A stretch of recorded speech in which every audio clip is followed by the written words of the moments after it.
Huh. It's one of those heavy-duty bungees they use to tie stuff down at construction sites. Hey, where did you get the...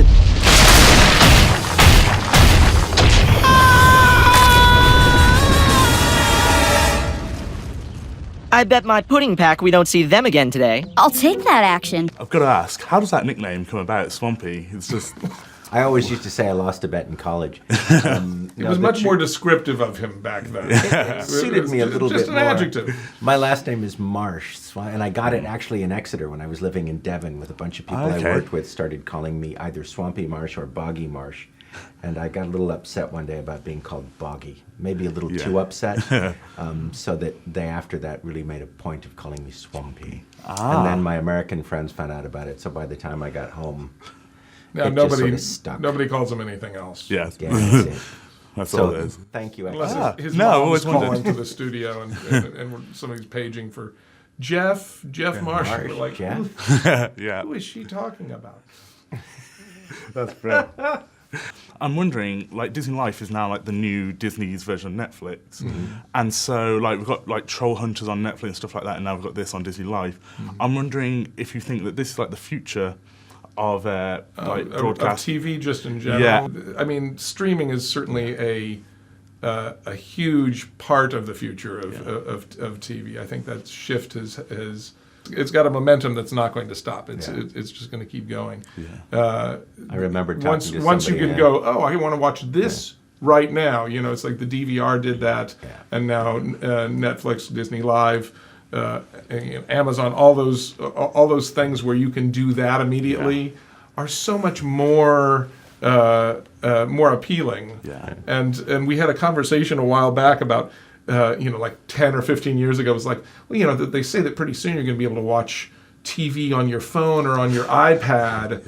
And and we were like, but who would choose to watch TV on your phone or iPad if you had a TV that you could watch TV on because it's much bigger? And the answer to that question is every single person under our age is what it is. And my daughter was watching Bolt in front of the TV on her iPad, and I was like, I have that DVD, I can put it in for you right now. It's right there. And she's like, no, it's okay. It's like, no, I can easily get to where you are now in the movie. And she's like, no, but this way it's mine. And I was like, and I was like, that's what it is. It's how personal that makes when it's your little world that you're holding in your hands. Yeah. So. That's cool. And like you said about your kids, like what do your kids think about the show, and like how much do they actually like influence the characters and things like that? This character right here is my youngest daughter. That my oldest daughter was the namesake for Isabella and Phineas and Ferb, so I figured I had to create another show just to even things out in the household. Yeah, exactly. At the very least, but I had actually. I mean, she was not quite born. I knew we were going to have a girl, and her name was going to be Isabella. So I drew her to look like her cousin who had already been born. I didn't know what she was going to look like, right? You made an assumption. And it's like I drew this dark-haired, dark-eyed girl, and I got this little blonde, blue-eyed girl. So it doesn't look anything like her. But this looks like Melissa, my youngest, and that was a point of contention in the house. So I ended up not making it as even as it was. So. Yeah, my son does the voice of this character. Doesn't look anything like him. You can just lump it. Yes. But I think it's better to keep it not looking like them. I think. When you're doing a show for kids, you can't help but having all the experiences you have with your kids and their friends influence what you do. Yeah. It's impossible not to. They're a huge part of your life. Mm-hmm. And I mean, like, because in the show, Milo just has so many bad things happen to him, but he has such an optimistic attitude about everything. He just carries on going through. Wolves barely ever attack humans. Is that true? Oh, yeah. Bees are responsible for many more fatalities than wolves every year. And, like, I was wondering, like, why does he take that attitude? And is that kind of like the message you want to deliver to the audience? Well, what would his alternative be? To just let it beat him down. That's a good point. That is the message. He's saying, look, you can choose. Yeah, and we always said, like, if you're born with one leg, by the time you're in middle school, it's not a thing. You just live your life that way. And it's not something that gets you down on a regular basis. You're either an optimistic person or a pessimistic person, and it really doesn't play into it at all anymore. Yeah. So he's been living with this his whole life, and that's just this is just the way my life is. Isn't this fun? Isn't it interesting? Yeah. He comes over like loads of challenges that he has to face. I was wondering, what challenges did you guys face when you were like making the show? Well, I had to work with him. Yeah, that's always difficult. And I've had to succeed in spite of being this ravishingly good looking. That's which is it's a handicap. It's tough. It's a sad I'm bearing up. We feel very sorry for him. Indeed. Obviously, Phineas and Ferb, massive show, and that took a very long time to develop. I was wondering, what things did you bring forward from that? I mean, the art style is very similar. And so what things did you want to bring forward from Phineas and Ferb, and what things did you just want to keep in Phineas and Ferb land? Well, there was a real positivity to Phineas and Ferb, and I think that's part of why it had it hit a nerve the way it did. Is that it's a very there's a real sweetness and a positivity to it that I wanted to like, what else can we celebrate about? Because Phineas and Ferb is the celebration of something great, the creativity of a child. Yeah. And Milo, we're like, what can we celebrate with Milo? And what if we keep that positivity coming, but have it be positive in the face of enormous odds instead of, like so much of the humor in Phineas was from everything going right.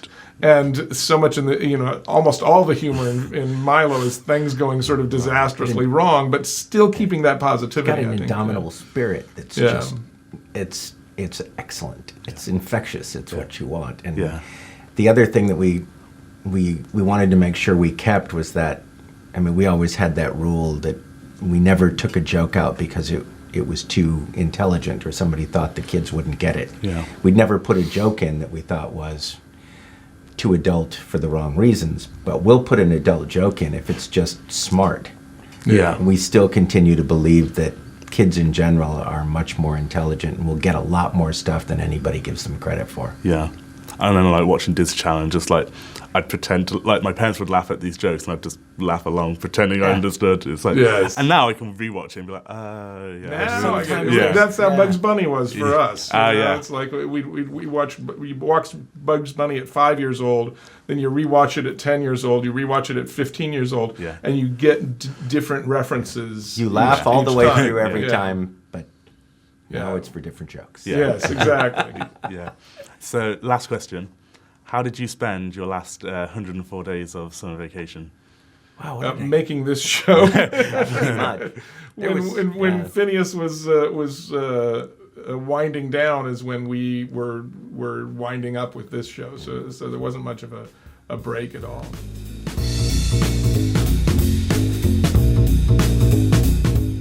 So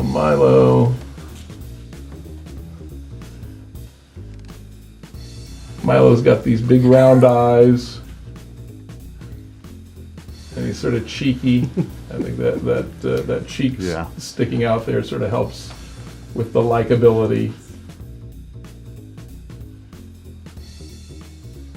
And he's got this hair flip. He's cheeky and quiffy. Bro. He's cheeky and quiffy.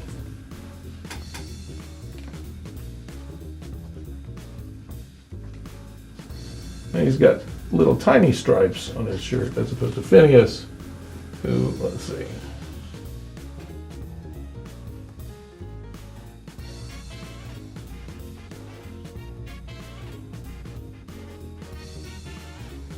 They both have very pointy noses. Yeah.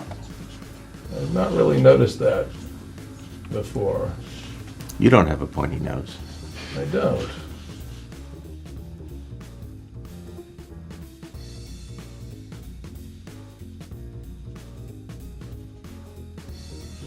But they do both have horizontal stripes in their shirts. Yeah. It's funny, I've noticed you always seem to draw the bottom clumps of his hair first. Really? And you always draw the top? Top.